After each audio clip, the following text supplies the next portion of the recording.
I just wanted to take a moment of silence to mourn the death of the Intercontinental title. What's going on, guys? This is Smacktivism, and I'm your lead Smacktivist, Wes, and today I'm going to be reviewing the October 11th episode version, whatever you would call it, of Smackdown Live. First of all, San Jose, I mean, I'm from California. I grew up about an hour or so away from San Jose. You're a terrible wrestling city, man. At the start, when Ziggler comes out, you're doing the "you deserve it," which is stupid anyway. You weren't even in unison. Half of you were saying "you deserve it," and the other half were clapping, and it was all out of unison. Oh, goodness. And Ziggler came out and was like, "We did it! How about it?" Ziggler is like trying to be the most ultimate babyface right now. I doubted myself. I mean, look at your TV guide info. I wasn't even supposed to be on there, blah, blah, blah. And thankfully, The Miz came out and saved that segment. And he had a short little moment of silence for the death of the Intercontinental Championship. Ziggler winning is like a funeral for the Intercontinental title. Those are The Miz's words, not mine, even though I would agree. Really good segment all around. As always, The Miz did very well. And Ziggler, surprisingly, I hated it at first, but once The Miz came out, The Miz and Ziggler worked very well off of each other on their promo. It was very, very well done. And then, of course, the Spirit Squad still around. They had a 2-on-1 handicap match versus Dolph. And they pointed out that the Spirit Squad held the tag team titles in 2006. It's been 10 years. Why are they now back? The only redeeming spot from that match was at the very end when Ziggler hit Kenny with the super kick and Morrow said, "He killed Kenny!" And, you know, I'm a South Park guy, so I thought that was really cool. Good job. Good job, Mr. Morrow. Side note, he is really held back by the fact that JBL and Otunga are two of the worst commentators of all time. I can't tell you how many times JBL said the state of Canada. The state of Canada. JBL is... Dude, you've been a commentator for a while, man. Why are you making botches like that, dude? Morrow also called... He mixed up Ziggler and Daniel Bryan and called him Daniel Ziggler.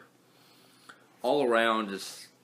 The announcing for this show is just brutal. However, one redeeming quality from this whole show was that a couple times when they went to commercial, they had a little small screen in the top left of my TV.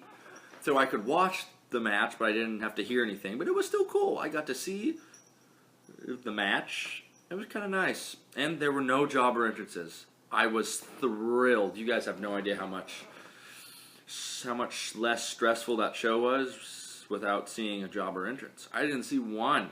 At least I don't think I did. I don't know. I can't remember. After that, we had Daniel Bryan and Shane proposing those 3 Survivor Series matches. So just making a preview, Survivor Series sounds like it's not going to be very fun to watch. Because we're likely going to get Brock Lesnar versus Goldberg. So we're going to get Bork Lerner versus Roydberg. 12 years after it already sucked. And then we're going to get 3 5-on-5 traditional Survivor Series matches, 5v5 male superstars, 5v5 women superstars, and 5v5 tag teams. So there's going to be, in the tag team match, there will be 20 people in a match. They can't even fit all of them on the apron. Like, they can't even all stand up there. I don't get it. And the women, there's only like 6 women per show. And don't be taking Sasha versus Charlotte and Bayley off of my TV as one whole match. I don't want them all in one match. I want them in like a triple threat or something similar. I don't know. And that Carmella match with Naomi was pretty good. I didn't mind it. Nikki came out to help Naomi get the win, essentially, by kind of distracting Carmella. I like that feud. It elevates Carmella a little bit. It allows the fearless queen to be in the spotlight, which is always a good thing. The American Alpha and Uso feud I don't really understand it. Here you have two tag teams who aren't the tag team champions feuding with each other, and there isn't a single team feuding with Slater and Rhino. I feel like Slater and Rhino have been pushed to the side of this feud. If they're even involved, they just go and help whoever's in trouble. Like in the opening match, they came out and helped Ziggler when he was being beat up. I mean, it's just, it feels like, I don't know, they're giving the Usos and American Alpha the screen time of a feud that includes a champion, but there's no champion involved. And I'm not saying I hate that, because the Usos and American Alpha, that whole work, that whole angle is really good. I just don't see a point without one of them having the gold. So hopefully that happens soon, but I will say they have officially killed the momentum of that whole tag team division. They killed the momentum Heath Slater had. They killed the momentum American Alpha had, and they killed the heat the Usos had by having them lose clean, completely clean, pretty easily at the pay-per-view. So I don't know what they're going with that. Hopefully it gets a little better. I'm so happy James Ellsworth is a thing. I love that guy. He's so good. And that was such a great angle with AJ and Ambrose and James Ellsworth. Side note, Daniel Bryant, dude, I hate you as a GM. Can't wait until you're a father so you won't be on my TV as much. But that whole segment was cool. Like, they brought, I mean, James Ellsworth is this small little dude, and he got to wrestle and he beat AJ Styles. He beat AJ Styles 1, 2, 3 in the middle of the ring. I don't care what anyone says. He has a pinfall victory over AJ Styles. All around good segment. I don't know.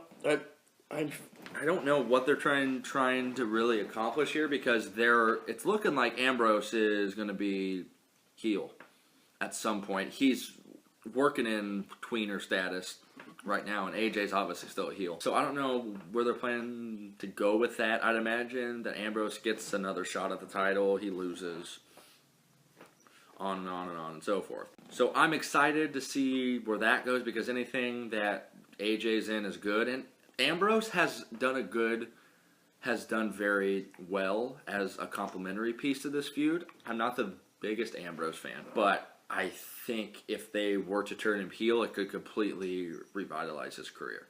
It could really give him that boost he needs. And you could turn him heel. He's able to get heat. Oh, and then fast forwarding to my favorite thing, Wyatt and Orton, which now has added Kane. Speaking of which, Kane? Oh, I don't know where he went. Maybe we'll find out next week. I might be in the minority here, but Luke Harper, he's too good for this feud. Luke Harper is better than Bray Wyatt.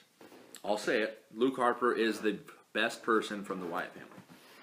He is. The promo stuff, I give the edge slightly to Bray, but Harper as an in-ring talent, a believable main eventer, I like Harper better than Wyatt. Harper's too good for this. I would have loved Harper on Raw.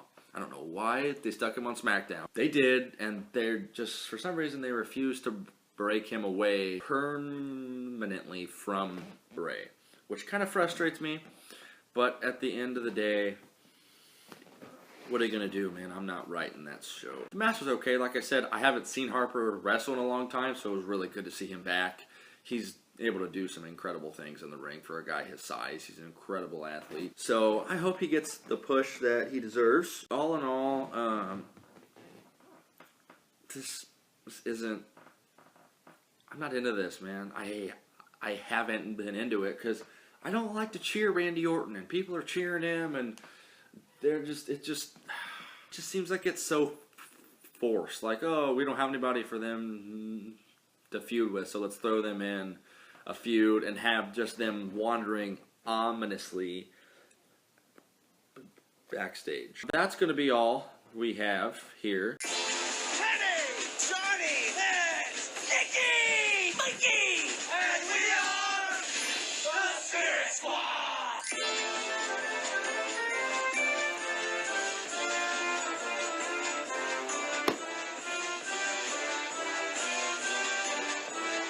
SMAC K-T-I-V-I-S-M.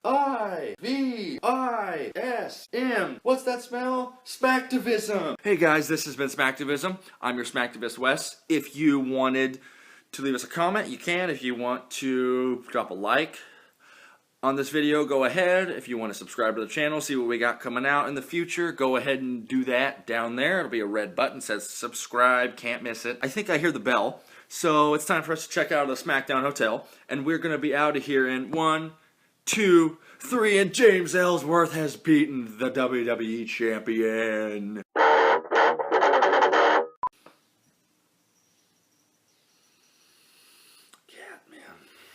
What can be said about pork belly that hasn't already been said about bacon? Well, there's an ad, so don't show this on the video. I won't do what you tell me!